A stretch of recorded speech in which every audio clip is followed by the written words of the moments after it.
Is your personal prosperity about controlling the bottom half of the equation? Is it really about controlling what you think you need in life? Let's take a look. This is Prosperity and Something Greater.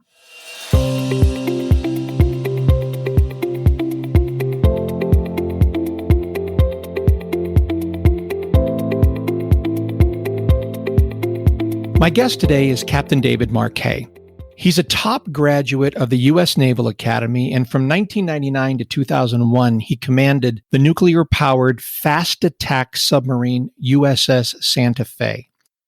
And he shares how he assumed command of the Santa Fe after spending over a year preparing to command a different ship in his first book, Turn the Ship Around. The Santa Fe was one of the newest ships in the nuclear submarine fleet, and he had never been on a ship this new before. And his story begins as he's preparing to take command. Now, I first learned about his work and this book from an intern who was working with top practices at the time. She came up to me and she said, "Hey, Rem, my dad worked with Captain Marquet in the Navy, and I think you might like his book." Now, I have an important rule of thumb, and that is whenever a book is recommended to me, I buy it right away. I might never get around to reading it, but I own it. And most of the time, I do read it. Well, I read Turn the Ship Around. The core concept David teaches is intent-based leadership. And if you visit his website, davidmarquet.com, his last name is spelled Marquet, davidmarquet.com, and you watch the video on the homepage called Our Story. He shares his story and the key tenets of intent-based leadership in under 10 minutes. And if you watch that video and you aren't inspired to up your leadership game, then there really is no hope for you. Look, when I read his book, I knew I had found what I'd been searching for 3 decades. And it was the answer to the issue that a team, any team, sports, business, military, you name it, can become great. But when the coach or the boss leaves, it rather quickly just returns to the status quo and the gains are lost. Or they simply just move on with that leader or coach to their next team. I mean, is it really just about certain great personalities?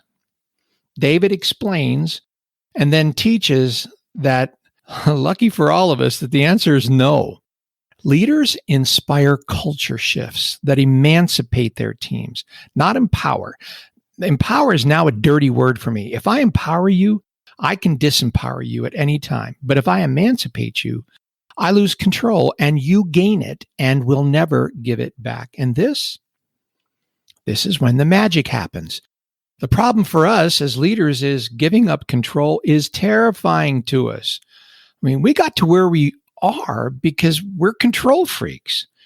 But as I learned from David, if you don't give up that control and build the competence and the clarity of your teams to assume that control, then you're never going to get back your personal life. Your nights and your weekends and family meals and vacations, not going to happen. And when you sell your company or retire or get a promotion, what you built will leave with you and quickly. David followed up Turn the Ship Around with his new book, Language is Leadership. And as of this recording, I'm studying this book in detail with my top practices doctors and their teams. It's really an extension of Turn the Ship Around. And in it, David has refined and enhanced his core concept of intent-based leadership because of his work internationally with top companies and organizations. And he really fills in the ideas with roll up your sleeves, real-world tools and strategies that you can use to significantly up your leadership game. As you'll hear me tell him, I know firsthand that it works. David keynoted the Top Practices Annual Summit a few years ago, and it was a delight for me to reconnect with this remarkable leader and have a discussion about prosperity. Here now, Captain David Marquet.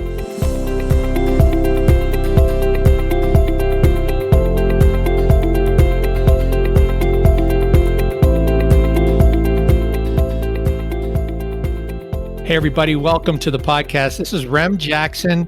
CEO of Top Practices. And I am absolutely thrilled that today I have with me Captain David Marquet. And there's a long story. I already shared it before we started about how I came to find out about Captain Marquet and his experience and intent-based leadership and what he really teaches and what we work on in our Top Practices group. The thing I wanted everybody to know is I'm now working with the group on his latest book called Language is Leadership, and it's absolutely brilliant. And I've always thought of myself as a leader and a really high communicator. And after reading all of the wisdom in his book, I think to myself, I'm really asking all the wrong questions in the wrong way. And just last Friday, I had a meeting with my marketing team, and I decided I'm going to try to approach these differently. I'm not going to anchor the conversation. I'm not going to, ask people, all these coercive questions. I'm going to find out what they think. And by the way, it worked. It was utterly brilliant. So, listen, thank you for taking the time, David. It's just a delight to have you with us. Hey, Rem, it's good to see you again. And thanks for having me on the show, Prosperity and Something Greater. And I just have to tell you, first of all, don't feel bad. All these things start as self-help for me. And I would find myself saying all these unhelpful phrases, but I was just programmed. I wasn't even thinking. I was just blah, blah, blah, blah, right? Blah, blah, blah. Does that make sense? And I was just pounding my own opinion on others, which is not what I wanted to do. I wanted to be curious, but my language was betraying me. And so that was the genesis of that project. Well, it has helped me enormously because we don't even know it. It's just built into the way we were raised and our culture and all the rest of it. So today we're going to take a little turn, though I really, I want people to know about the work you're doing, and in a little bit of a discussion you and I had this concept of prosperity, which really interested me when I launched my book, Podiatry Prosperity, is really interesting. And I gather we're going to learn a little bit about how it kind of fits into your world, which is the whole globe. Every time I see you on one of your weekly video blog nudges, you're somewhere else in the world. And that's great. Many of those were pre-recorded before the COVID. I figured. Yeah. I haven't left my house since March 25th. So I haven't been on an airplane since then either. It's crazy. That's true. I know being grounded like that. I always used to say the only place in the whole world I want to visit is my own home. So I really got the chance to do that. And luckily, turns out I like the place. So that's great. So let's just jump into it. Let me ask you for yourself, how would you define prosperity for you? Yeah. So prosperity, it's the state or the condition in which you have more of something than you think you need of that something. And I think the traditional view is, well, that something is typically money, but it could be respect, it could be time, it could be health, it could be something else. Here's the wrinkle, I think. I remember growing up, and I grew up in a middle-class neighborhood in Massachusetts, in a pretty well-off town, a suburb of Boston. And there were these minute differences between the families. We would go to school, and I'd have the 32 color Crayola box, and my friend would have the 64 colored Crayola. I mean, that hits you in the gut. And when you're a kid, you're like, oh my gosh, they're so much richer than we are. And then you would look at the kid who had the 16 pack with disdain and, oh my, what's wrong with them? And so there's a whole bunch of things wrapped up in that. Number one is we compare ourselves. Problem is we compare ourselves to our near peers. Now, if I were to plot myself in any time in human history and in any country in the world with whatever I had, and I'm guessing anyone listening to this podcast, you would be rich beyond wildest imagination of any of these other people. And let these tiny comparisons seem to have these big significance. Now, here's the deal. We think that the variable that we have control over is the top variable, how much we have. And that the bottom variable, like what we think we need, that is something that's determined. I don't know where it's determined. It's determined by society, by something else. I don't think about it. And this is I think is the wrong way to think about it. I think often what we have is a matter of luck, a matter of where I was born, a matter of who I happen to meet along the way, of things that just worked out one way or the other. And really the thing that I actually have control over is what I think I need. For most people, why are you working? And people will say, well, I find satisfaction and meaning in my job. Okay, great. So you're working because you want to.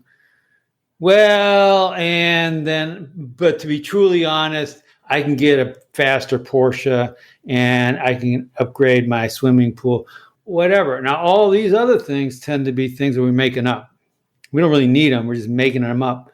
Brain tricks us into thinking that we want the advertisers or whatever it happens to be. And that puts us on this treadmill where we're never going to be happy, because the more we end up acquiring, then you're just in a new competitive group. When I left the Navy, we're on a fixed, it's a livable income, but just fixed. And I went out. Fortunately, my book was successful. I started traveling around, started making all this money. It didn't make a difference. You're just competing against people with bigger, it doesn't make a difference. So what I discovered was, and I'm not some weird guru sitting under a tree with my legs crossed. I mean, I have stuff. I have a house. I have probably more stuff than I need, but I have tried to cultivate a sense of satisfaction with what I have and not really be swayed by what I think I need, and to really focus on that. What I have is enough, especially in this side of money. And then which allows me now to create prosperity of time. It allows me to have what I really want, which is time prosperity. And I turned 60 last year, and I guess that causes you to reflect on what's going on with your life, because I'm probably over halfway done. No, not at all. By the way, I turned 60 last year too. So, well done. 1960, good year to be born. Well, it's interesting. I think about you travel so much around the world. And the thing that I have noticed in my own travels, which are, certainly not to the extent you have and the places you've been in the same way, more of a tourist, I hang out with Americans mostly, and most Americans think, boy, I feel so bad for all those people in all the other parts of the world because they're so miserable and unhappy. And then you go there and you find out, no, that's not the case. I mean, they have maybe a better perspective on this than many people you and I know or work with. They're looking at you as Americans and they feel sorry for you. Yeah, that's right. Yeah. So much for the swimming pool, right? Yeah. I'm not saying convince yourself not to have something that's necessary, but I'm saying part of it maybe is a practice of gratefulness of what we actually have. But part of it is, don't let other people decide for you what is enough for you, especially in the wealth domain, because we used to joke, I used to have a sailboat, and we'd always joke, the perfect size sailboat was always the one that was 3 feet longer than whatever one you had. Mm-hmm. And all the boaters knew it. It was funny because it was so close to the truth. Hey, maybe the boat you have is good enough. And don't be jealous. Don't compare yourself. It's this comparison that really, I think, eats away at us. And it'll cause you to, at the end of your life, spend time doing stuff that you're going to realize really what didn't matter. There was a great book out. It's written by this Australian nurse who became a hospice nurse. And she would just talk to people, right? So these are all people near the end of their life. And then she ended up writing this book, The 5 Wishes. I think it's called like the 5 Regrets of the Dying. Yeah, that's it. You know it. Sure. The 5 Regrets of the Dying. You know what? None of them are, gee, I wish I had a bigger Lexus. Didn't come up on the list. And you don't want to be in that situation where, all of a sudden I got 2 weeks left. So fix it now while you can. Every morning when I wake up, the very first thing I do, it's a habit that I've ingrained in myself now, is I smile, just that small smile. And the whole purpose in that is just to remember how blessed I am. No matter what stink bomb comes by me today, whatever challenge or problem I have to work with, I am blessed. And my whole goal every day is to have the best day ever just today. And that's all I do every day. It really helps you with all the rest of that. I mean, advertisers, they know this. They think you and I and every person listening thinks we're immune to advertising. It works on other people, but not on us. And they love it that we think that because it's not true. Right. Yeah, I love that practice. I may steal that because I think it works in a couple of ways. Number one is it's this recurring habit, and doing it 10 times isn't going to make a difference to your life, but doing it 1,000 times will. And the second thing is it feeds with one of these things that we believe, which is that we act our way to new thinking. That it's the act. People want to say, well, if you're happy, you'll smile. Yeah, but if you smile, you'll be happier. Oh, but I can't force myself to smile. But you can actually. Yeah. And so, although it doesn't work when someone else tells you to smile. Now that is too double downer. But right. So don't go walking around telling other people, well, smile, you'll be happy. It'll just piss them off. So that doesn't work. It has to come from within. But when you do that, change the chemicals. And this sense of happiness at the end of the day is really just some cocktail of chemicals going on off in your brain. Well, I want to give people a chance to get to know you just a little bit more. So can you just tell us the defining moment or event that really brought you to your career path? Yeah, I gave a wrong order as a nuclear submarine commander. I was this smart, geeky, introverted, annoying, know-it-all. My nickname in high school was Einstein. I was on the math team and the chess club, did all that kind of stuff. It was the 70s. It was Cold War. So I said, I'm going to join the Navy. I'm going to do my part. But if you're a geek and an introvert, the place to go is submarine because that's where you hide from people. Became a submarine officer, and I did really well, telling people what to do, doing what I was told, bending the organization to my will, and rose up through the ranks. When I became a submarine commander, the very last minute, I deflected to another ship, one of the newest ships in the Navy, never been on this kind of submarine before, all new equipment, didn't know it, different reactor plant, different missiles, blah, blah, blah. And it was unsettling, but I hid that because that's what we do, because we have to exude this confident image of the submarine commander, steely-eyed killer of the deep. And then I got on board, and the very first day we went to sea, I gave a bad order. It was one that was irrelevant on the submarine. Nothing bad happened, but the scary thing was the officer, knowing it was incorrect, repeated it. And it hit me in that moment that we have this vision of leadership. It's more than leadership. It's how society is organized.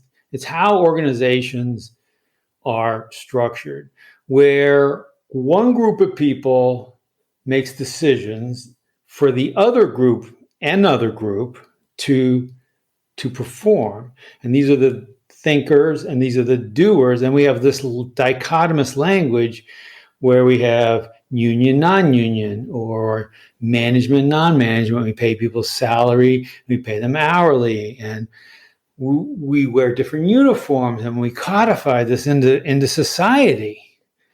And it's and it hit me that this is just a man-made construct, that we've just done it to ourselves, and that it doesn't have to be like that. Why can't everybody be a thinker? There's no reason. And so that's the path we said. I said, now the first step was the hardest, which was I had to stop telling people what to do and lean back. And then they would come and tell me what they thought. But the first step was me not telling them what to do. We always think, oh, well, as soon as my team starts becoming more proactive, as soon as they start coming up with initiative, as soon as they demonstrate that they're pushing the cart faster than I want to push a cart, then I can let off the gas. And this is just backwards, because they're never going to exhibit those behaviors until you lean back. And so you lean back and they're going to lean into you. Anyway, it worked out unbelievable. It was magic. We released this torrent of thinking and passion and initiative and ownership and create all these things that you want. People were getting promoted. We were winning awards. People were signing up to stay on the submarine. But that wasn't the whole story. I left the ship 3 years later. The ship continued to win awards. 10 years later, I got a phone call from one of my officers, and he said, "Hey, Captain, I just want to tell you I've been selected for submarine commander." I'm like, wow, that's amazing. That's great. I mean, there's a bunch of wickets. It's hard from this. He was a junior officer. He was a 20-year-old junior officer with me. This is now 10 years later. He says, yeah, I'm the 10th one. And I'd gotten these phone calls over the intervening decade, but I hadn't put it like that. And when he said that, I was like, holy smokes. There's not that many more than 10 officers on the whole. And we started going through all the names. And basically, we had 10 submarine commanders came from this one group. And it's highly disproportionate. And it hit me. We were building leaders. We weren't building followers. And it was the practice of thinking and leading and owning their work, which they then carried through. And it was recognized by their bosses, by the Navy writ large. And of course, they were promoted. And then they became submarine commanders. So that's what the story is about. And a lot of times we get these leadership books where it's all about me. And I'll just tell you what the bottom line is. If you were more like me, you'd be a better leader. Yep. And generally it means, telling people what to do. I'm going to tell you how to tell people what to do nicely, tell you how to tell people what to do so they think it's their idea, how so that they're still inspired when they do it. Whatever it is, but it's all in the construct of telling people what to do. Now, here's the problem. Telling people what to do is a fundamentally coercive structure because you're trying to control somebody else. And because we're all in the middle, we're also being controlled by people. Now, these are two of the most stressful things you can do to human beings. When humans feel out of control, that induces stress, i.e. someone else is controlling my life. And number two is if I'm trying to control something, which I can't, i.e. another human being. So that's why Stanford came out with a study and said toxic workplaces cost $233 billion a year. Now, I think the cost is probably higher. When we think of toxic workplaces, we think of an egregiously screaming boss, someone throwing. I had that kind of boss, by the way. I've had things thrown at me multiple times during my Navy career. Coffee cups, pencils, that kind of thing. But it's worse than that. It's the fundamental structure of how most places are organized, where Group A tells Group B what to do, and then Group B tells Group C what to do. That is the built-in innate sense of stress. We got to fix it. We're killing people. Absolutely. When I first read your book, Turn the Ship Around, the thing that got me, what really, really got me was, for the first time, I heard someone say, this is how you build a team that is not dependent on the coach, not dependent on the leader. And when the coach or the leader leaves, it always goes back to the status quo. It never happens. And yet here's here's what happened with you. And I thought to myself, that's all I want to do from this point on. I never want to be the star of the show. I never want to be the large and in charge person that's doing it. I want to build a team like that because that sustainability, that's really doing it. And so I want to thank you for that because that's had a huge impact on me. And, like you also say in the book, you get started in this journey and you screw it up and then you fail and you start over and then you try again and then you start over. So it's a journey, but absolutely worth it. Absolutely worth it. Hey, can I ask you another question? We all have challenges and obstacles we face. I mean, today, if there's ever been a time that we can all relate to challenges and obstacles, not just in our own personal lives, but, globally and in our country, we have to deal with them. So can you share what gets you on your daily journey and what can trip you up? Yeah, well, a lot can trip me up. Not sleeping right, not eating right, feeling an undue sense of time pressure, feeling like somebody is letting me down. Sometimes will run me down a rabbit hole. And I try to be attuned to the feelings. Some of the things I notice in myself are I'll start speaking faster and I call it clipping, where the person is, I know what you're going to say, and I'm not really interrupting you, but I'm taking away your last word, and I'm just going to jump in because I'm so primed to respond. And my pattern is to react, respond, reply. Whatever you say, I have a response, a reaction, or something to say back to that. Versus an intense curiosity and the to what you're really trying to say without imprinting my own, oh, I know what you're talking about on top of it. And just assuming that I know your experience and therefore I can answer you. And then I try and create a tempo. I just pause. I just stop talking. Just stop talking and breathe. And when it happens, like in a slower moving situation, for example, like an email and we're investigating something that went wrong in the business or something, I always like to do what I call fast forward. And we would have on the submarine, I actually had a physical calendar, which had 6 months in the future. And I would cast my mind ahead. We were talking to somebody who had a version of this. They were teaching nurses in independent and dependent living facilities how to handle, sometimes they get abused by the residents just because they may have dementia and they'll just blurt out unthinkingly nasty things. And so these people have to kind of protect themselves from that. And they had this idea, but their thing was 1 hour. Just think about it, 1 hour in the future. But the point is, imagine yourself in the future. Think back to this now and say, okay, now what would I want? So that future self's question is, how would I want the David of today, 20 January, to act? And that flip of perspective gives you distance from yourself. And that allows you to see yourself in a more dispassionate way. There's a concept called Iliism, which is basically writing about yourself in the third person. So when you write your journal, if I say, hey, David had a great day today, but David had a sticky situation, but his mom sent him an email and tried to control him once again. I would react to that. This is one of the things I'm trying to do better with.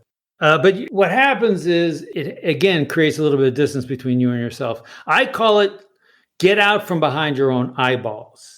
We view the world, we spend so much of our time viewing the world from behind our own eyeballs, and we get locked into, okay, well, this is the only perspective. It's like the periscope on the submarine. You're just looking at the whole world through this tiny little lens. And you say, well, get out from behind, like stand over there and look back at yourself, which you can't physically do, but you can do it you can imagine it, or you can ask somebody. And so these are some of the things that I do. And it generally involves changing the perspective on yourself and extending the time horizon over which you're thinking about the situation. Because your perspective narrows to your own and your time horizon shrinks to very short when you're into these stressful situations. No, I think that's absolutely wonderful. And, it's interesting. And I know you work with companies, organizations, all around the world. And as they're trying to fix their people, they find out that most of everything that has to do with leadership is all about starting with yourself first and really taking that perspective. And in my head, when you started to talk about, take a break, I thought this is pause, rewind, fast forward, so I'm a student of your book. Absolutely. So I have just a couple more questions for you. And we've addressed this already, but a little more directly, if you don't mind. Just any final thoughts on this? But the people that listen to this podcast are really interested in achieving really their own version of prosperity. So for themselves, in addition to what we've already said, what other advice could you really just give them as they live this? I think it's about controlling the bottom half of the equation. It's controlling what you think you need in life. And I watched, there's a documentary, I think it's called Happiness, simply Happiness, a documentary about going around the world. And I remember they were standing in some father's hut, basically in a slum outside of Calcutta. And the walls were cardboard and tarps. And they had this little single burner stove and a couple of mats to sleep on. He's like, so yeah, here we are. Bubba, he's showing his house. He's like, yeah, we have everything we need. And I'm like, what is wrong with me? And I don't think this guy could fake it. I mean, he generally exuded this happiness. And like you said, I think we get tricked by comparisons to our near peers. It's fine with me that Elon Musk and Jeff Bezos have more money. I'm not comparing myself to them, but it's like the guys in my Naval Academy class or my why? These are your friends, actually. I'm not saying settle. I'm not saying not be driven, but have it be driven from not from a point of hollowness and neediness, but from a place of strength and what can I achieve? We spend so much time in my life, and again, maybe it has to do with me getting older and wiser, coming up with reasons why we can't do things. One of the things that I regret the most in life, when I was going to the Naval Academy, so now this is 40 years ago, I had the opportunity to apply to be a Rhodes Scholar. I was the number one physics. I was in the top 10 of the class at that point, and I was the number one physics guy, and I was the captain of one of the sports teams. And I don't know who I listened to, but they said, "Oh, you'll never. It's so rare. No one gets Rhodes Scholars. You might as well not even try." And I didn't apply. And I found out a couple months later that this other guy from my class had got a Rhodes Scholar, and he was a physicist in the physics major below me, and he was in the same sports team that I was on, but we're not the captain. And a great guy, very interesting person, and maybe wrote a tremendous essay that I wouldn't have been able to read. But I had a shot. I never took it. And it's stupid. We talk ourselves because we'd rather not try and say, yeah, no, I didn't. Yeah, no, it wasn't for me. Than actually try and fail. And I think it was Michael Jordan said, you miss every shot you don't take. I sure did. Wow. Thank you. Hey, I got a fun question I ask everybody. If you were a toy, any toy at all, what would it be and why? Yeah, I don't know. I like Legos because they're so interchangeable. With a very simple set of blocks, you can build, I think, anything. But then I don't know. Did you have one of those Etch-a-Sketches when you were a kid? Sure. Yeah, I mean, that was a cool thing. Probably just plain old wooden blocks. Mm-hmm. Nothing fancy, just wooden blocks, but low on the physical complexity, but high in the imagination scale. Absolutely. Great answer. I've really enjoyed all the answers. And this will noodle in, this will be a little worm in your head for a while afterwards, too. Yeah, thanks for that, Rem. Yeah, you're welcome. You're absolutely right. When I'm wake up at 2 in the morning tomorrow, I'll be, yes. Rem. All right. So you're right. Exactly. I'll be like, oh yeah. And I'll get an email or something about exactly. I'm calling you. Yeah, right. If you do, I can always put an addendum on there if you want me to. So look, let's get one thing out of the way. 2 books that you must read are Turn the Ship Around and Leadership is Language by Captain David Marquet. It has been transformative for me and all of our Top Practices members. We're studying the second book right now, plus the tremendous workbook that he built for that. And go to davidmarquet.com. We'll have all this in the information for the podcast. Watch the video about his story, not his story, our story, and learn more about the ladder of leadership. You cannot possibly do anything but grow and benefit from it. So we got those 2 recommendations out of the way. What would be a book that you would recommend that we should all be reading, David? Mansfield Park by Jane Austen. If you want to understand prosperity, that's the book to read. So I was thinking about this before your show. It's like prosperity. And so in the story, there's Jane Austen and a written novel, great novel. And the main character's family loses the breadwinner and loses their inheritance. And so she gets sent off to live with quite wealthy cousins. So you start out with this imagination, okay, well, she's the poor one and they're the wealthy ones. But it turns out they're so deficient of character and they treat her badly and they look down on her and talk about, oh, geez, look at that natty soiled dress that she showed up in and that kind of thing. Whereas she ends up being so strong of character, so gracious, so forgiving, so imbued with this idea of looking at every other human being with respect and dignity, that she flips it. And you realize that these people are really impoverished. The wealthy cousins, and their lives sort of all end up falling apart, shallow and decrepit. And that really the person who's prosperous is the person who didn't appear on the outside, but on the inside is of strong moral fiber. So Mansfield Park, I think, and it's such a fun read too. And it's just so well written. And I don't know that. Yeah, it's a great Jane. I'm a huge Jane Austen fan, so I try and read at least one of her novels every year just for fun. That's wonderful. Listen, I just want to say thanks again for your time and for, thinking about this and sharing it all with us. And thank you personally from me. You came and you keynoted our conference in Denver a few years ago, and people still talk about it. And it was absolutely a joy to meet you, to get a chance to learn from you. But we've studied both of your books. Studied the first one, and we're studying the second one in depth. I mean, we're 3 months in on this, and we have, I don't know, a long time to go because there's a lot of ground to cover. And thanks for what you're doing. And we'll send all the links. So if anybody, needs your help as in their company, their organization, then I'm going to make sure they know how to do that. Can't thank you enough, sir. Cheers. Thanks all you listeners. We do get tripped up by comparisons to our near peers. Be driven not by hollowness and neediness, but from a place of strength and what can I achieve? Control how you view the bottom half of the equation. That sure sounds to me like yet another glimpse into prosperity and our own happier lives. Let me know what you think. The first season of this podcast actually changed me. I learned so much that I wasn't expecting to learn. And this second season has the promise to extend this walk we're taking together even further. You can send me an email at rem@toppractices.com. Prosperity is the entire focus of Top Practices, and most doctors are struggling with the business of medicine, and those that aren't truly understand that through association with other successful practitioners, they can take their success to the next level or something even greater like prosperity.